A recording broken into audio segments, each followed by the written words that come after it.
In Germany, Interpol detective Lewis witnesses his colleague Thomas meeting with a mysterious informant who promises to have information about the IBBC, the International Bank of Business and Credit. He still needs time to sort things out, so Thomas makes him swear to bring physical proof of his information to the next meeting before he leaves.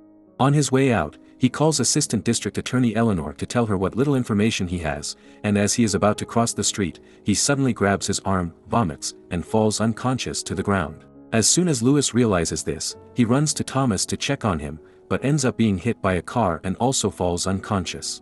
Lewis wakes up in the hospital, but Thomas is dead. The doctor explains that it was a heart attack, but Lewis does not believe it and checks the body again. He notices a small syringe scar on Thomas's neck, so Lewis asks the police to call for a proper autopsy, since this was a murder. Meanwhile, at the New York District Attorney's office, Eleanor tries to convince her colleagues that this contact from Thomas could be the break they need.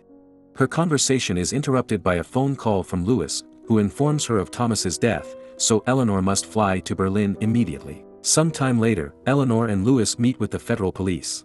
They explain that there are signs of hydrocarbon poisoning, but the police point out that the tests came back negative for poisons, so they see no reason to believe it was murder.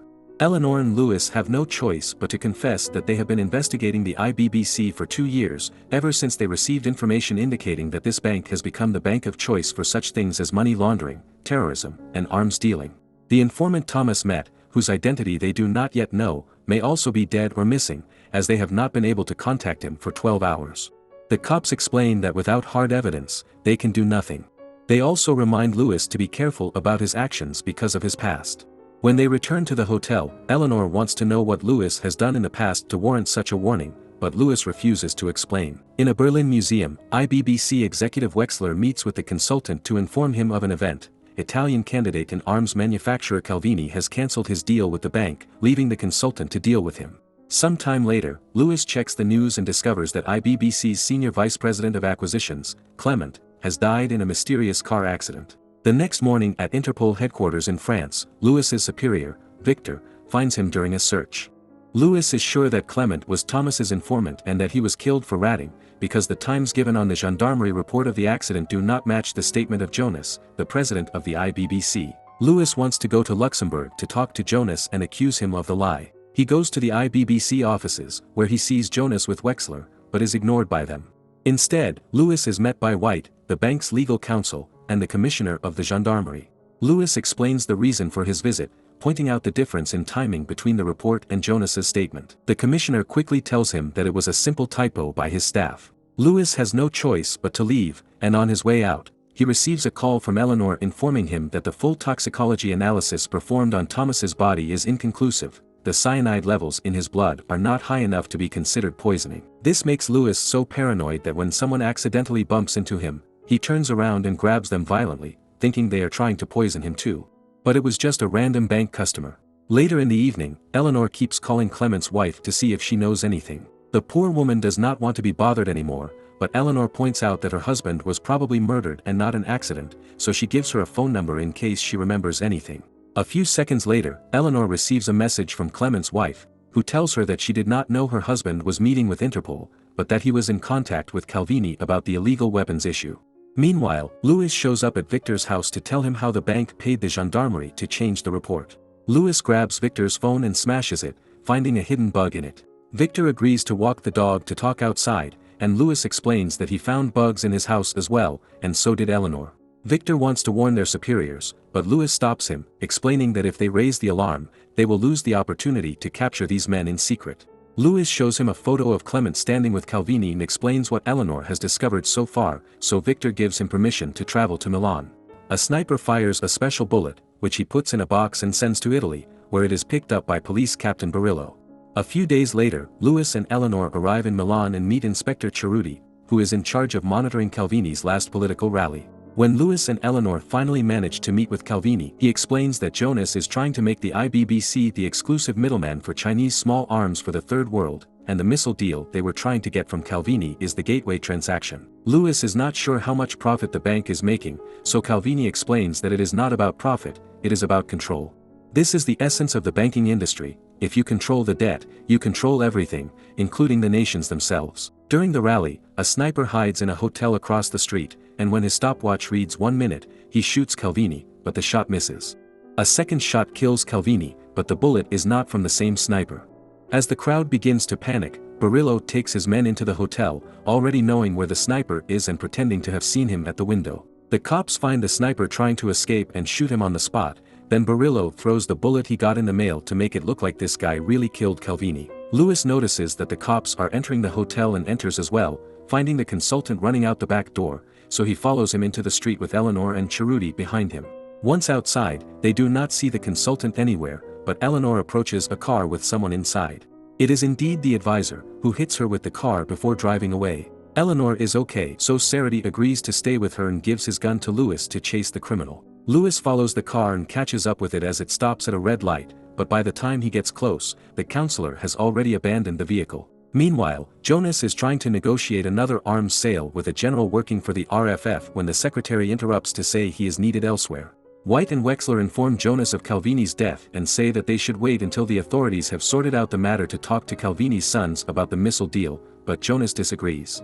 He does not want to risk complications with the sale, so he should go to the sons now, since they would have gone through with the deal anyway if not for their father.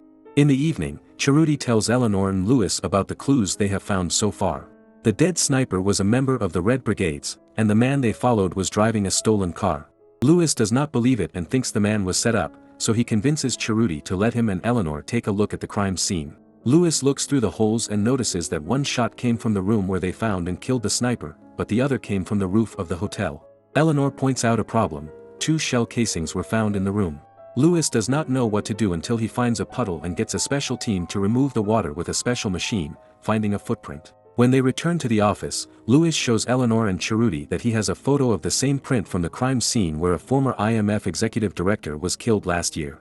Cerruti sends the prints to the lab and confirms that there is a high probability of a match. Moreover, the prints belong to a shoe made for a metal leg brace.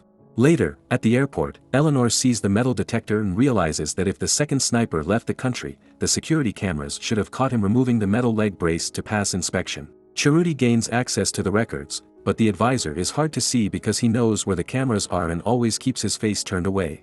An airport employee checks flight records and confirms that the man is already in New York. Lewis and Eleanor also travel to New York, where the NYPD captain assigns detectives Ward and Ornelas to assist them. When they check the customs footage, they discover the consultant's face, but the passport he used is a fake. They think he lives in the city, however, because his shoes are made here in New York. Lewis and the detectives visit Dr. Isaacson. Isaacson agrees to give them access to his files, but does not recognize the consultant when shown a photo. Meanwhile, Jonas receives a call from Wexler and the others, warning him that Lewis and Eleanor are on the right track. Not wanting to put negotiations with the Calvini brothers on hold, Jonas agrees that getting rid of the consultant is the best way to get Interpol off his back. After working all night, Ward finds a file belonging to a certain Gabriel Hansen, whom Isaacson does not recognize because he was a patient of his partner's. This file is very suspicious because the address is a post office box, he always paid cash, and the phone number does not exist. They send all these clues to the police station and get an address in return. Lewis calls Eleanor to tell her about the lead. Eleanor tells him to hurry, because her supervisor has threatened to close the case soon if they find nothing. When Lewis and the detectives arrive at the address where cabs used to drop off the consultant after each medical examination, they find nothing. Ornelas crosses the street to have breakfast and sees the consultant walking by, who follow him through the streets and notice the consultant stopping at a pay phone to take a message with the location of his next meeting at a museum. The trio finds the consultant sitting next to Wexler, but cannot hear what they are talking about. The consultant thinks he will soon be eliminated, but Wexler orders him to kill Lewis. Once their little encounter is over, Ornelas follows Wexler out the door while Lewis and Ward keep an eye on the consultant. A museum decoration reveals their presence in its reflection, and the duo is forced to leave to make the arrest. The consultant warns them that he will not allow them to take him away, and just as he planned, a group of IBBC thugs suddenly arrive and shoot both the consultant and Ward. The detective dies instantly, but the consultant is wearing a bulletproof vest and survives. Lewis returns fire, killing a few men, and returns to the consultant, who offers Lewis cooperation if they are to survive. And after helping him take off the vest so he can breathe again, they create a diversion by pushing out a wheelchair, giving them a chance to shoot another group of thugs. The counselor dies before he can provide any information. In the evening, Eleanor manages to rescue Lewis from the police station and brings back a special intelligence report on Wexler. After dodging a few cars trying to stop him from leaving, Eleanor takes Lewis to the Ornelas station, where Wexler is locked in an office. Lewis talks to him, revealing that he knows Wexler stood up for communist values, but Wexler explains that he is caught in the corrupt web of the system. He also thinks that Lewis's idea of justice is an illusion, because the IBBC has contacts everywhere, so trying to bring them to justice is futile. They will bribe cops and judges. The only way to really stop them is to work outside the law.